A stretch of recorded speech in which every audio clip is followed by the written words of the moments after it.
Corn Wade Rathke. Joining us now from Los Angeles, Dr. Frank Luntz, author of the brand new book, What Americans Really Want, Really.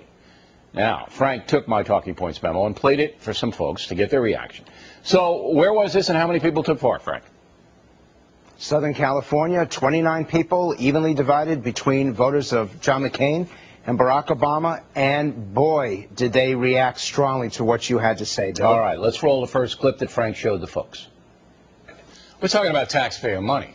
Why would you give taxpayer money to any dubious organization?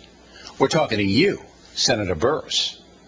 I'm just wondering, your vote, I mean, Acorn is on tape helping to set up houses of prostitution with underage girls from America, and I'm wondering if the taxpayers of Illinois really want to support an organization like that.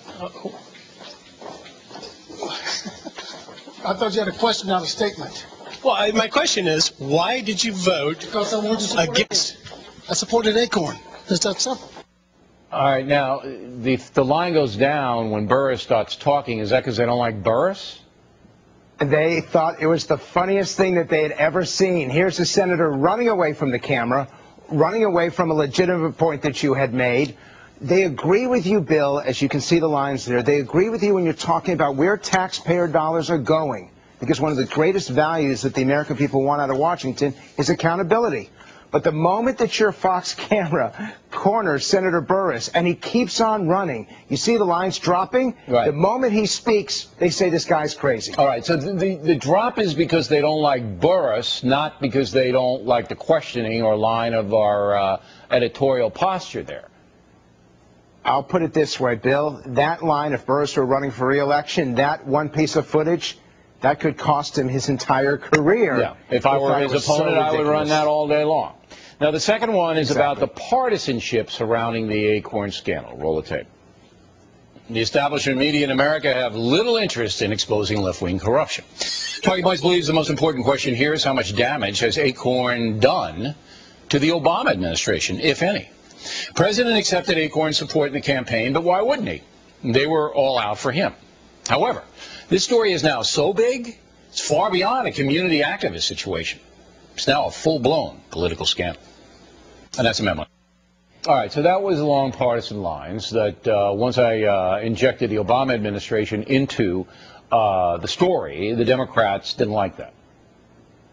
And, you know, it's an important point about the power of words and the power of messaging. Once it seems to become political, then we divide. Bill, we're the most polarized we've been in decades right now, and Barack Obama was elected president to address that and to alleviate it. And that frustration that the Americans feel with Washington being out of touch, not knowing how to relate, is shown in those Dow scores. Democrats don't want to hear about Acorn. Republicans, it just makes them angry. But, you know, what was interesting was the Democrats were 50% when I brought up that Obama had some Acorn ties.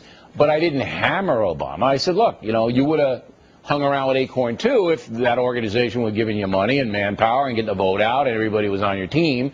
Any politician would have done that if they didn't know that Acorn was corrupt, and you have to assume innocence in this country.